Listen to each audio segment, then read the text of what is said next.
Welcome back to Pokemon episode summaries. Today, I'll be doing episode 159, The Fortune Hunters. The episode begins with Ash and the gang arriving in the city that was right next to Goldenrod City. They were almost there. They decided to take a pit stop at a Pokemon Center to make sure all their Pokemon were healed up. When Misty spots a group of kids who were all huddled around a book, Misty questions what the book was about, to which the kids reveal that it was about Pokemon fortune-telling, the newest popular thing, apparently. It was essentially like the horoscopes in our world, where people were assigned a Pokemon personality based on when they were born. Misty was very intrigued by this, so she requested that the kids give her their book so that she could look at her own personality type, but the kids declined, telling her to get her own from the local daycare, which was selling them. Despite her continued demands, the kids continued to decline, so Misty dragged Ash and Brock with her to this daycare, even though they didn't want to go, as they were not nearly as interested in these fucking stupid-ass horoscopes as Misty was. Misty immediately meets the owners, an old man and an old woman, who explain that it was considered good luck to own a Pokemon that corresponded to one's personality type. And also explained that although their daycare business was already booming before they started handing out fortune-telling books had resulted in even more customers. As if on cue, another customer then walked in and asked to trade out a Pokemon that he currently had for the Pokemon that he got matched with his personality type. The owners explained, though, that they didn't currently have the Pokemon that the boy wanted to trade for, so they insisted that they would simply hold on to the Pokemon that he was willing to trade, and then give him the Pokemon he wanted when they were able to get one.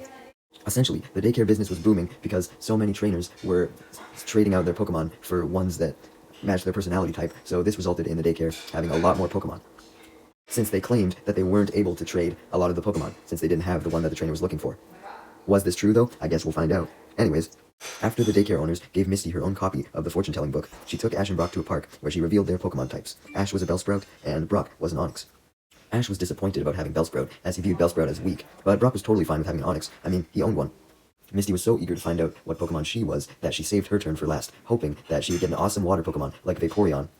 But much to her dismay, she was listed as a Gyarados type, which upset her immensely as she hated Gyarados and claimed that she was nothing like them. She likely hated Gyarados because she viewed water Pokemon as like all beautiful and cutesy, right? But Gyarados on the other hand was mean.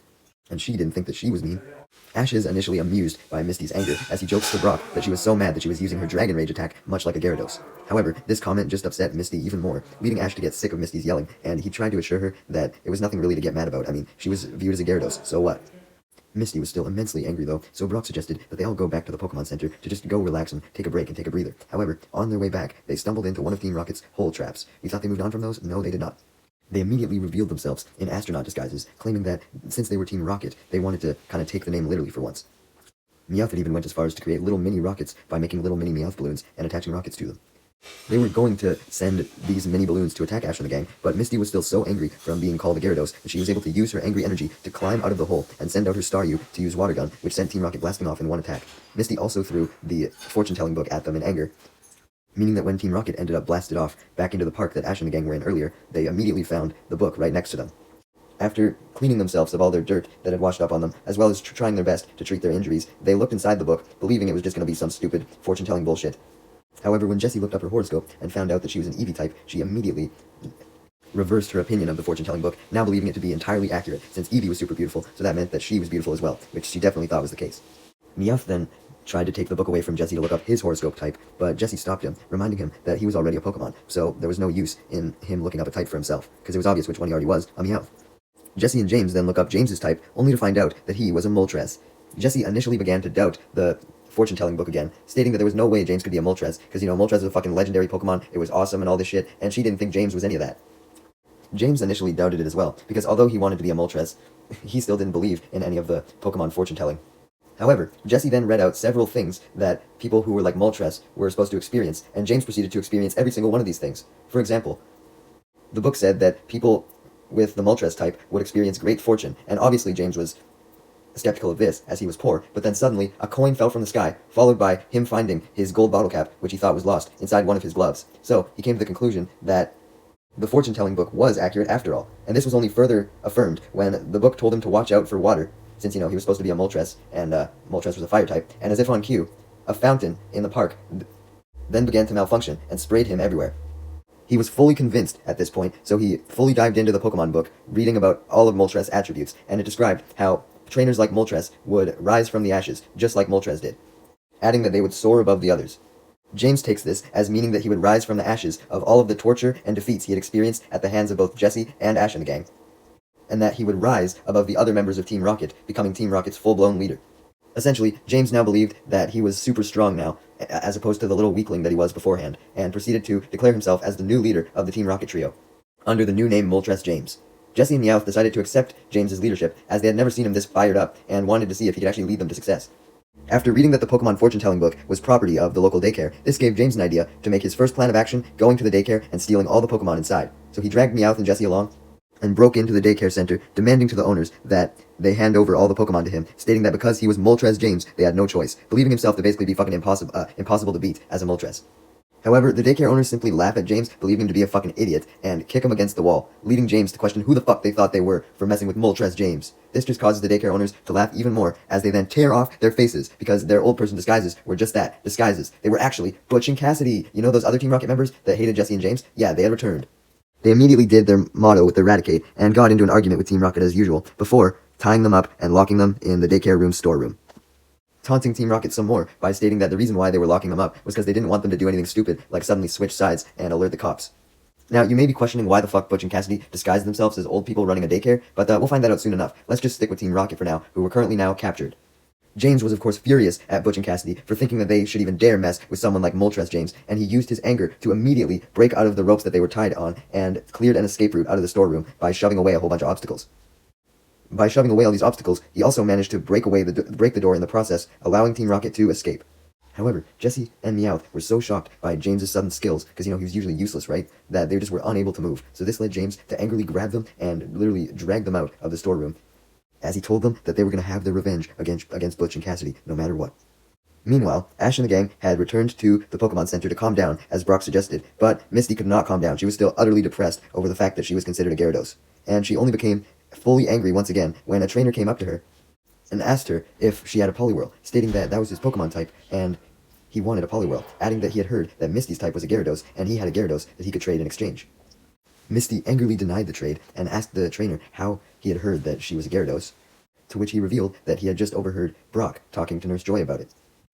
The reasoning for Brock talking to Nurse Joy about how Misty resembled a Gyarados was because he was trying to explain to her that her Pokemon Zodiac was likely a Clefairy, or some type of cute Pokemon, and was contrasting it with Misty and her Gyarados, stating how rude she was, and how Gyarados matched her. Misty then proceeded to grab Brock by the ear because of this, and drag him away, both because of his simping for Nurse Joy and his rude comments towards her. After dragging Brock away from Nurse Joy, she then dragged him even further, along with taking Ash as well, to the daycare, demanding an explanation from the owners for why the fuck she was known as a Gyarados, hoping that the owners could prove that Misty was actually a different Pokemon. However, upon their arrival to the daycare, they immediately found that the front desk was empty and the owners were not there, which made sense as they were actually Butch and Cassidy, and they had ripped off their disguises, so they now couldn't go back into them. A still angry Misty decided to barge into the back rooms to go look for the owners, dragging Ash and Brock with her still, and it was then that they noticed a whole bunch of captured Pokemon in cages, and they also saw Butch and Cassidy, so they hid behind some boxes in the room, eavesdropping as Butch and Cassidy made a call to Giovanni, informing them of what they had done. Essentially, the reason why the owners, quote-unquote, had claimed to the trainers that they didn't have the Pokemon that they desired, and told the trainer to leave their Pokemon there until they did, was just so that Butch and Cassidy could steal those Pokemon. So essentially, all the Pokemon that were left at the daycare were actually going to be shipped to Giovanni. The thing that enraged Misty the most, though, was when Butch and Cassidy then revealed that the fortune-telling book that they gave out at the daycare was completely bullshit and not even real. Misty was relieved that this likely meant that she wasn't like a Gyarados after all, but she was furious at them for trying to mess around with horoscopes and making fake ones. Right as Butch and Cassidy's call with Giovanni ended, Ash and the gang were about to try and free all the captured Pokemon, but they were quickly spotted by Butch and Cassidy, so this forced Misty and Ash to have to battle them. Butch and Cassidy sent out their Eradicate, and Misty sent out her Staryu, and Ash sent out his Totodile. And Butch then sent out a Primate that he had recently caught. First, Eradicate went in for a payback, followed by a tackle attack, and immediately hit Totodile, leading Ash to counter by having Totodile use Bite on Eradicate, which made Eradicate scream in pain. Primate then jumped in and attacked Staryu with Dynamic Punch, which severely injured Staryu to the point where Misty had to recall it into its Pokeball. Just then, Team Rocket showed up for their revenge by busting into the back room with a huge-ass crane driven by Meowth and Jesse. James was dressed in a Moltres suit, attached to the crane, so it looked like he was high up in the air, flying. His revenge plan was simple. He was going to steal all the Pokemon in the daycare, as well as Ash and the gangs, declaring himself as the flame that burns the brightest, so he would be unstoppable. Man, wait till he finds out those fortune tellings were fake. He then finally notices that Butch and Cassidy were already in the middle of a battle with Ash and Misty. So he tells Ash and Misty to step the fuck aside, saying the only one who had a chance against Butch and Cassidy was someone like him, Moltres James. Then, James sends out his Victory Bell and has it attack Butch and Cassidy's Eradicate with Stun Spore, which paralyzes the Eradicate enough to make its Super Fang miss. James then orders Victory Bell to go in for Razor Leaf to hit Eradicate yet again. You may be surprised that Victreebel didn't try and eat James this time, but that's because Moltres James was not going to let Victreebel eat him anymore, and he pushed him off before he could. Good job, James. You really were kind of rebounding here, weren't you? Anyways, with a few more Razor Leafs, James is able to take out Butch and Cassidy's Raticate, claiming that there was no way that Butch and Cassidy could beat him since he was Moltres James. This just leads Butch and Cassidy to laugh as they finally reveal to James that all of the Zodiacs were fake, including the Moltres one, so James wasn't actually a Moltres.